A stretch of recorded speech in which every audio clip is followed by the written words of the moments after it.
जी अस्सलाम वालेकुम स्टूडेंट्स, कैसे हैं आप। चलते चलते ये ओवरफ्लो एंड अंडरफ्लो भी पढ़ लेते हैं कि ये क्या चीज़ होती है। स्टूडेंट्स, हमने पढ़ा कि वेरिएबल्स अपने अंदर डाटा स्टोर करते हैं, ठीक है। हमने पिछले लेक्चर्स में ये चीज़ कवर की है। अब वेरिएबल्स जो डाटा स्टोर करते हैं उसकी रेंज क्या है, यानी कहाँ से कहाँ तक वो डाटा स्टोर कर सकते हैं, ठीक है। फॉर एग्जांपल एक इंट टाइप वेरिएबल है। एक इंट टाइप वेरिएबल जो है ना, वो -32768 से लेकर 32767 तक डाटा स्टोर कर सकता है। यानी कि जो मैक्सिमम वैल्यू, ज़्यादा से ज़्यादा जो वो स्टोर कर सकता है ना, ज़्यादा से ज़्यादा वो 32767 तक स्टोर कर सकता है। इससे आगे नहीं वो अपने अंदर कोई चीज़ स्टोर कर सकता। इस तरह कम से कम वो क्या स्टोर कर सकता है, ये चीज़। हमने माइनस का आपको पता ना, माइनस में जितनी वैल्यू ज़्यादा होती है उतनी छोटी कंसिडर होती है, ठीक है। तो यानी कि ज़्यादा कम से कम वो ये चीज़ स्टोर कर सकता है और ज़्यादा से ज़्यादा ये चीज़ स्टोर कर सकता है, ठीक है।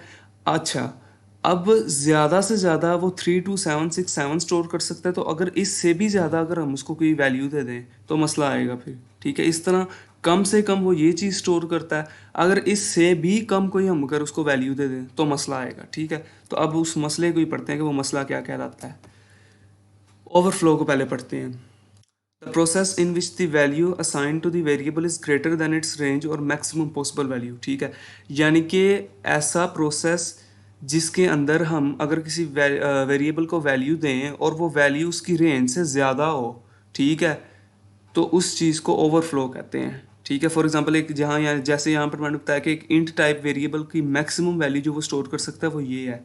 अगर इससे भी ज़्यादा अगर हम उसको कोई वैल्यू दे दें, जिस तरह यहाँ पर मैंने दी हुई है 32767, ये एक इंट टाइप का वेरिएबल है, उसका नाम हमने रखा हुआ है और ये उसको एक हमने वैल्यू दी है, तो ये वेरिएबल इनिशियलाइजेशन होगी। तो हमारा पिछला टॉपिक भी एक बार रिवाइज हो गया, ठीक है।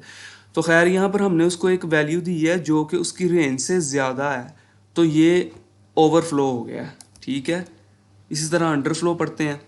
The process in which value assign to the variable is less than the variable data types range or less than the minimum possible value. यानी कि वही बात कि हमने अपने वेरिएबल को एक वैल्यू दी है जो कि उसकी रेंज से कम है, ठीक है। जो मिनिमम वैल्यू हम उसको दे सकते थे ना, उससे भी कम है, तो ये अंडरफ्लो हो गया, ठीक है।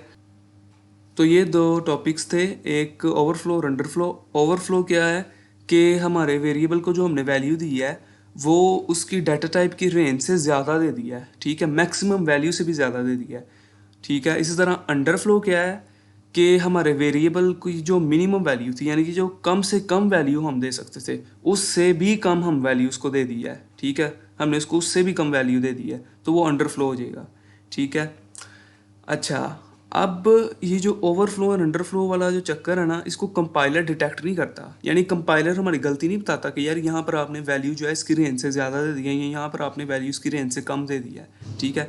मैंने अपने कंपाइलर एंड इंटरप्रेटर वाले लेक्चर में बताया था ना, कंपाइलर हमारी गलतियाँ निकालता है हमारे कोड की, तो यहाँ पर वो ये गलती नहीं निकालेगा, ठीक है। अब आप कहोगे कि यार आपने तो कहा था गलती निकालता है, तो इंशाल्लाह इस चीज़ को भी हम कवर करेंगे कि कंपाइलर कौन कौन सी गलतियाँ निकालता है और कौन कौन सी गलतियाँ नहीं निकालता, ठीक है।